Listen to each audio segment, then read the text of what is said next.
Hey everyone, Jonathan from the Goslings here. I wanted to talk to you guys about a couple things today that I find really beneficial and really interesting. Tools of the trade and are you ready? Um, Two separate topics, but they dovetail nicely into each other. First is tools of the trade. I have been using these Moleskin, however you pronounce them, reporters lined notepads for probably about 20 years now, probably about as long as I've been writing. And you can see inside how they're all lined. The pages are perforated up here, so you could tear them out if you need to. There's a little pocket back here. Pretty sure I have gas receipts in there. And then it's got a little elastic strap to keep it closed. Blurry Creatures right there. Excellent podcast. I recommend everybody check that out for all you Bigfoot aficionados out there. But I love these, and I have gone through at least 3 of them over the years. I usually put a sticker on them just for fun. And you can see they're just filled to the brim with notes. And this is one of my favorite things to have on hand. I used to use little handheld micro recorders, the kind that took little AAA batteries, had a little mini cassettes. That was like 15, 17 years ago. So times have changed since then. We all have iPhones now. I like those a lot, but there's something about writing something down that it's psychologically proven that if you write stuff down, it will stay in your memory longer. It helps embed it into your memory. That's why it's so important to actually write stuff. Now, these are not always very convenient. Obviously, recording on your phone is probably a better option for a lot of people who are in the hustle and the bustle of life. But if you're a dedicated writer, if you're trying to become a professional, and if you're in the grinding marathon of writing a novel or a series of novels, something like notepads, such as these Moleskin Reporters notepads, are perfect for the job. They fit in a pocket, and I usually will run a pen through them. So, like, I'll close it, then I'll take my pen, run it up through there, and then there you go. I'll throw the whole thing just like that in my pocket so that I can just reach in, grab it, and flip it open, pull the thing out, flip it open, and start writing. It's awesome. I love these things. Usually sell for around like 12, $15, but you can get them pretty much anywhere. I'm sure Amazon sells them. I usually buy them in Barnes and Noble. I used to buy them in Borders when I worked in Borders, but that was 20 years ago. So, tools of the trade. It's important to have something like that because, as anybody who's ever attempted to write a novel knows, it is a marathon, not a sprint, and you need every little thing available to you. I also will print off copies of my manuscript through Amazon KDP before I publish. It's actually part of my editing process. So, like, here is a copy of the manuscript in book form for Primus Illuminati, which is the 6th novel that is about to come out. This is just a filler cover that I use. I actually have my finished cover from MyBlart, and I have submitted it, and I'm waiting on a proof copy to come in so I can take a look at it, and then I'll approve it, and then it usually takes Amazon a couple weeks to a month to approve the manuscript and have it go live. I will mark all through these. Unfortunately, this is not one of those examples because this is the finished product, but I like to take a red ink pen, a bleeder, like one of these, a gel pen, or preferably a felt tip, very small marker, and actually go through and just read it out loud if I can, and just mark anything that needs to be changed. That's my process. It seems to have worked pretty well over the years. I know different writers have different processes, but you do whatever works for you. Don't be afraid to have tools of the trade. Don't be afraid to stretch yourself to, try new things, new methods, whether it's mnemonic devices or different kinds of notepads. Don't be afraid to look silly when you're standing in line, at the Starbucks or whatever, and write something down. Or if you got, a free minute while you're, waiting for something, man, I love it. I take it with me everywhere, and it has really saved me because a lot of times you'll have ideas come to you and you'll think, no, I'll remember that. No, you won't. You absolutely will not remember that. You'll lose that idea. And trying to retain that idea is like trying to put smoke in your pocket. It's not going to stick, You will have a very stinky leftover aroma of it that is a pale comparison to the original. So write your ideas down. Get something like this.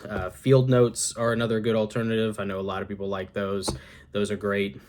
Or even just, the cheap little tiny flip up spiral bound notepads.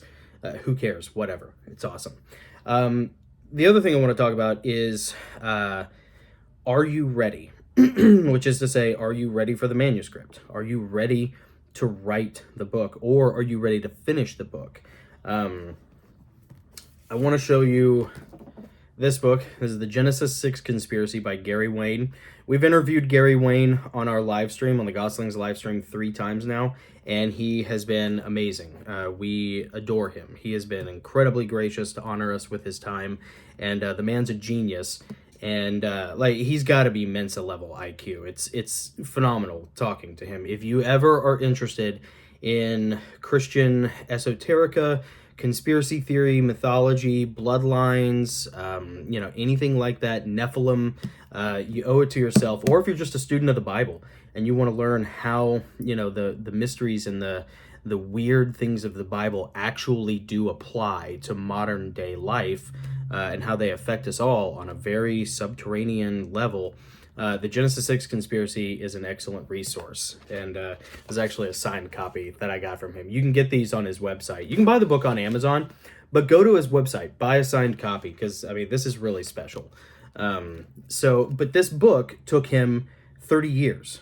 This is an 800-page book, and it took him every bit of 30 years to make this book, and it was worth it because this is a compendium. This is an absolute just tome, and I use that word tome a lot in my novels, and I appreciate the implications of the word. It applies here. The breadth of topics, the subject matter. This is not a book that, Gary Wayne always says, if you try to blow through all these chapters, you'll burn out your synapses, and he's absolutely right.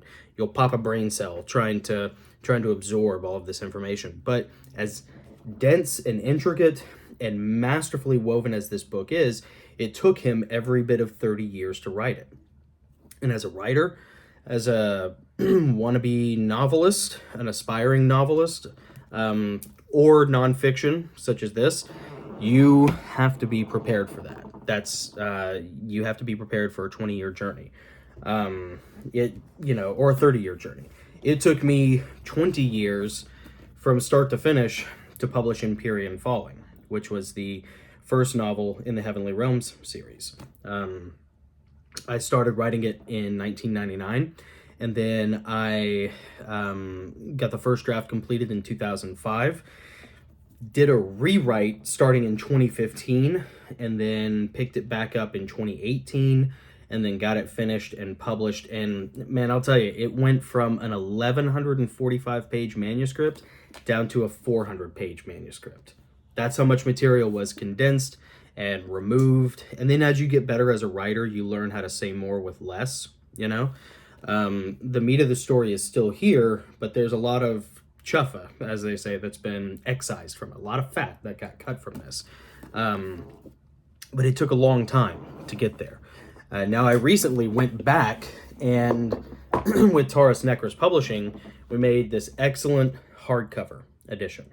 This hardcover edition of Empyrean Falling has a custom hand-painted cover that was done by a really great artist. It also has a map on the back designed by the guys at Taurus Necros.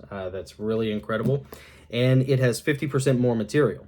So a lot of old material that was cut out of the first one got put back into this one. And then I created some new chapters to sort of tie some stuff together. Because when you're writing a series, most of these books were written 10, 15 years ago in the Heavenly Realms series. But when you go through and you revisit them, and then you start revising them, editing them, polishing them, you end up adding new characters, adding new material, changing things, and that has a cascading effect through the rest of the series. So you then have to go through everything and make sure that the domino effect is making sense, on all the rest of the stories that you're trying to tell in that series. And then when I went back and did this one, there was some extra material that I needed to write in order to have this one, in its director's cut format, jive with the rest of the novels. This is one of the hazards and pitfalls of writing a series, especially if you did what I did, which is where you write them all first before you ever get them published. So even when you go to self-publish on Amazon, you still have to go back and, spit shine and tweak and adjust and trim, and it just, the editing process never stops, until you publish. And to be perfectly honest with you, a bit of back of house, a little bit of a secret, even after that, when you publish on Amazon, you can still go back and tweak the manuscript and re-upload a new one to the same file. So if you bought an early version of Empyrean Falling when it first came out in 2019, and then you went and bought a version of it now, the cover might be a little different. The text might be a little different, that makes it kind of cool, because if you ever become popular or famous, then, your first editions, even though they might be flawed or inferior, they might be collectible somehow. But for you, the writer, it's good and bad. That double-edged sword cuts both ways. The good thing is you always have a chance to fix your mistakes. The bad thing is you can never truly let go of the temptation to tweak it, because there's nothing stopping you. Unlike traditional publishing, there's nothing stopping you. So that's just something to keep in mind. The other thing, right alongside Gary Wayne's book, in my own personal experience, is the fifth novel, Wayfarers. Wayfarers took me the better part of 13 years to write and to publish. This book is probably my most ambitious in the Heavenly Realm series. It's also probably the best out of everything I've done so far. There's nothing else like it in the series, and it's... Oh, okay. Yeah, cool. Thanks, Cameron. Sure. Yeah. Okay, bye, Lily. Bye. Yeah. Cameron Goss, everybody. Did that on purpose. That's adorable. Anyways, so this book took me 13 years to write. And it started out as sort of a deconstruction of my favorite character. I started writing it around the time that I became very disillusioned. And it started out as me wanting to, in the beginning, tell sort of a love letter to my favorite character, Melfax, who's a very paternal character in the story. But then as I got into it more, I started to have some grievous things happen in my life that kind of soured me on the character and soured me on the whole experience. So it started to take a turn towards a deconstruction of falling stars, so to speak. I started to try and exercise my grief in this book, and that was a dead end. The project stalled around 2010, and I didn't pick it up again until 2020. I think is when I finally got around to really addressing it, and it got published in 2021, last year. Mibleart did the cover for this. Mibleart is amazing. MIBLART.com, mibleart.com. For $200, they made an amazing cover. They're doing my cover for the 6th novel as well, Primus Illuminati, which the author copy for that should be here day after tomorrow. I'm really looking forward to that. But as I got deeper into the 5th novel, Wayfarers, when I picked it back up again in 2020, I was a different person. My experiences were different. And basically, I was not ready to write that book until 2020. I had to grow as a person. That's something you may have to accept as part of the process.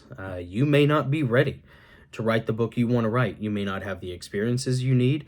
You may not be up to the challenge. And you're not going to find that out until you attempt the challenge. And I hope you will be, but if you're not, don't lose heart. Don't abandon the project. Don't give up on the whole enterprise and delete everything and throw it all away just because you're not prepared. Because what that probably means is you're not prepared yet. You're not ready yet. It took the better part of a decade for me to be ready to come back to Wayfarers. And Wayfarers was probably 40% done at the time. It was around the halfway mark.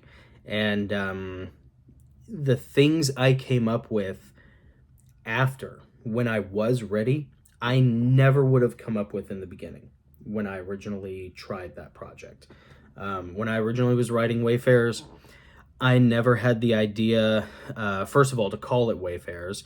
I never had the things that make it great, like the involvement with some of the New Testament stories. You know, the work of Christ up and down the Galilee. You know, and how they intersect with various moments from, well, really the Old Testament and the New Testament. I never had the theme of which is better, to be a scholar or to be a mystic.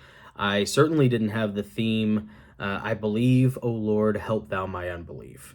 All of that material was new, and it took me 10 years of living life to get to a point where I was ready for it. I was not ready for the book.